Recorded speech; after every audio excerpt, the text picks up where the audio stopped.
Depuis 2 ans, un étonnant balai de navires fend la banquise de l'océan Arctique. Des gigantesques bâtiments effectuent des rotations régulières au large des côtes russes, encadrés par des bateaux de surveillance et de secours en mer. La manœuvre en cours doit être exécutée avec la plus grande prudence et une extrême précision.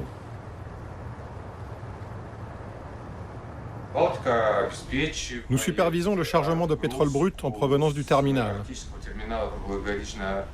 Nous préparons le canal de navigation.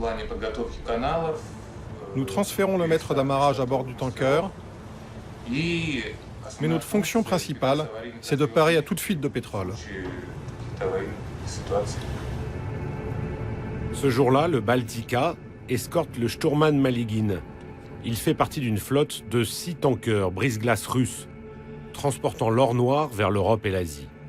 Il vient dans ce chenal charger le pétrole brut extrait à quelques kilomètres de là, en Sibérie. L'Arctique est devenu le nouvel Eldorado de la planète.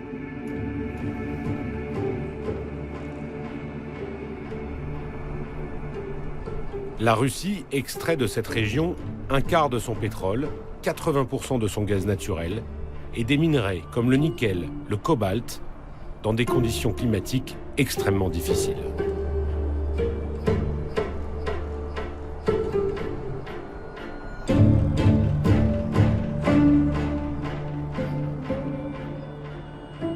L'essentiel des hydrocarbures est destiné à l'exportation. Grâce à un chapelet de ports situé sur son littoral arctique, la Russie contrôle désormais une route commerciale qui relie l'Europe à l'Asie par le passage du Nord-Est.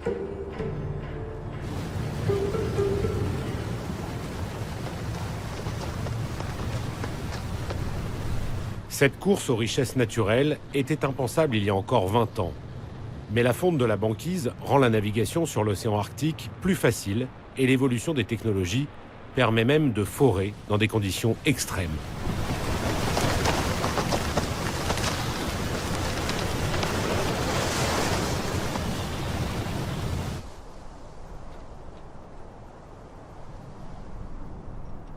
En juillet dernier, côté canadien, une expédition escortée par les gardes-côtes est venue observer l'influence des dérèglements climatiques sur les courants marins. Ces chercheurs de l'université du Manitoba sont formels. Le réchauffement climatique est 2 fois plus rapide ici que sur le reste de la planète. L'Arctique concentre un tiers des réserves d'hydrocarbures de la planète. Le réchauffement climatique permet de forer plus facilement. Et la Russie le fait intensivement depuis 2 ans. L'entreprise russe Novatek s'est alliée à Total et à la Chinese National Petroleum Corporation. La Chine achète beaucoup de gaz pour remplacer le charbon trop polluant et elle compte beaucoup sur la Russie pour s'approvisionner. En juillet dernier, une deuxième tranche du terminal gazier de Yamal a été inaugurée avec 6 mois d'avance sur le calendrier. À terme, il devrait produire entre 3 et 5% du gaz naturel liquéfié mondial. Une fois liquéfié, le gaz naturel est transporté par bateau. La Russie rénove ou construit des ports en eau profonde, comme celui de Sabeta. Il y en aura 16 d'ici 2025, sur toute la côte, accessibles à des navires de gros tonnage, aux coques renforcées. Le méthanier Christophe de Margerie peut naviguer dans 2 mètres d'épaisseur de glace. Il est le premier d'une flotte de 15 tankers en construction permettant d'exporter le gaz vers la Chine et la Corée par la route du Nord-Est. Cette nouvelle route amenée à se développer. J'espère que ça va marcher. C'est un avantage économique évident pour les entreprises comme pour les clients. La distance est raccourcie de façon considérable et le coût devient très avantageux.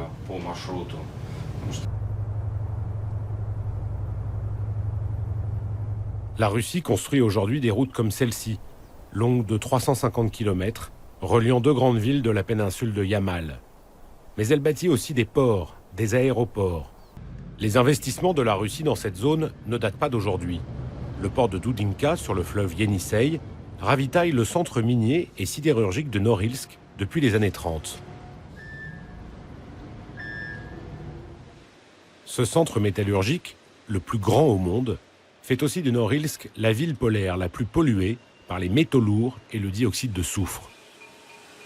Malgré les efforts pour atténuer les effets de la pollution, les affections respiratoires sont fréquentes et l'espérance de vie bien en dessous de la moyenne nationale. Mais Norilsk est un pôle industriel stratégique qui génère à lui seul 2% de la richesse du pays. Un patrimoine national. L'Arctique est depuis longtemps une terre inhospitalière, mais indispensable à la puissance russe. Si la conquête de l'Arctique est économique, elle est aussi territoriale. Elle a des conséquences sur le mode de vie des populations locales de la péninsule de Yamal, les Nénètes.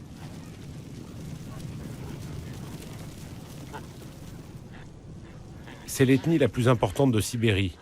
Pour l'essentiel, elle vit de l'élevage de rennes et un peu de pêche. Aujourd'hui, plus de 10 000 Nénètes élèvent 300 000 rennes dans les pâturages de la péninsule.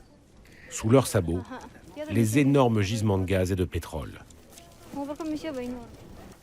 Mais depuis que l'exploitation des champs de gaz et de pétrole s'est étendue, les zones où les familles s'implantaient l'été sont devenues inaccessibles. Le nomadisme nénète a survécu à la première colonisation russe et au régime stalinien. Mais la sédentarisation des jeunes générations met en péril ce mode de vie. L'État russe assure l'éducation des petits nénètes, un changement de vie parfois brutal. À 1500 km de là, l'école navale Nakhimov de Mourmansk.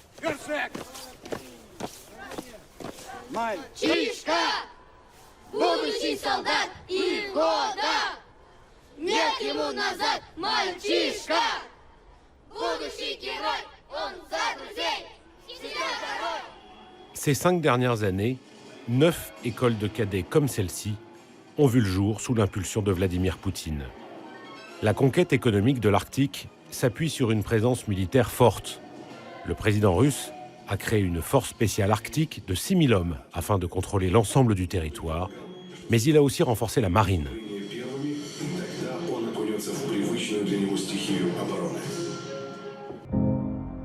La Russie est en train de moderniser ses bases navales. Des aérodromes de l'ère soviétique sont remis en état de marche. 27 bases seraient opérationnelles, soit 2 fois plus qu'il y a 15 ans. De ce pôle militaire d'excellence ne sortiront pas que de bons soldats. Ici, ils apprennent aussi l'agronomie, la géologie, la mécanique. La Russie forme à tous les métiers nécessaires au développement civil et militaire de l'Arctique.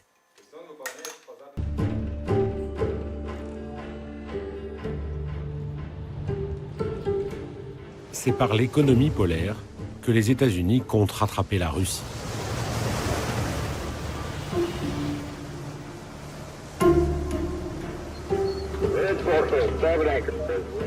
L'année dernière, Donald Trump a autorisé les forages en Alaska.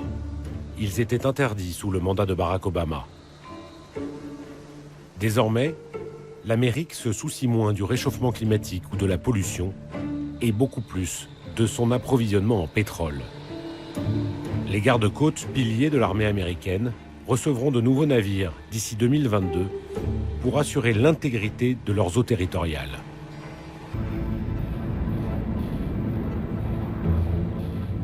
Le Canada aussi entraîne ses troupes arctiques. Nous sommes à Resolute Bay, l'un des rares villages habités du Grand Nord canadien. Exercer sa souveraineté ici, c'est apprendre comment se déplacer, se nourrir, se protéger, dans des conditions climatiques extrêmes, moins 30, voire moins 40 degrés. Le gouvernement a prévu d'étoffer ses troupes au sol et de mieux contrôler son espace maritime. La supériorité opérationnelle russe, qu'elle soit aérienne, navale ou terrestre, inquiète. Les Norvégiens, qui partagent une frontière avec la Russie, participent régulièrement à des manœuvres de l'OTAN. Voici le scénario. 50 000 soldats de 31 pays viennent aider la Norvège envahie. L'agresseur n'est évidemment jamais nommé, mais il s'agit bien sûr de la Russie. La militarisation de la région est réelle. Pourtant, l'océan Arctique offre aussi un spectacle naturel époustouflant. Et plus la glace fond, plus il est accessible.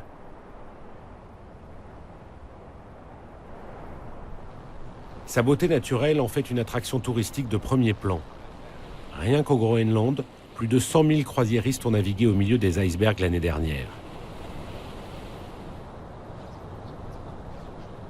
Les bateaux rejettent leurs eaux usées près des côtes avec des produits de nettoyage très polluants. Une catastrophe pour un écosystème aussi fragile. Les touristes viennent observer un monde en voie de disparition. C'est même un argument de vente pour les croisiéristes. Bon nombre de fjords dans le Svalbard ne peuvent plus se traverser en motoneige. Les glaciers se retirent de plusieurs centaines de mètres par an et l'écosystème se transforme. Des poissons, comme les maquereaux et les morues, apparaissent, alors que certaines espèces d'oiseaux disparaissent. 2016 et 2018 ont été les 2 années les plus chaudes des 100 dernières années. La banquise fond à vue d'œil. L'Arctique, qu'on admire aujourd'hui, ne sera bientôt plus qu'un lointain souvenir. Mais sa conquête commerciale et militaire ne fait que commencer.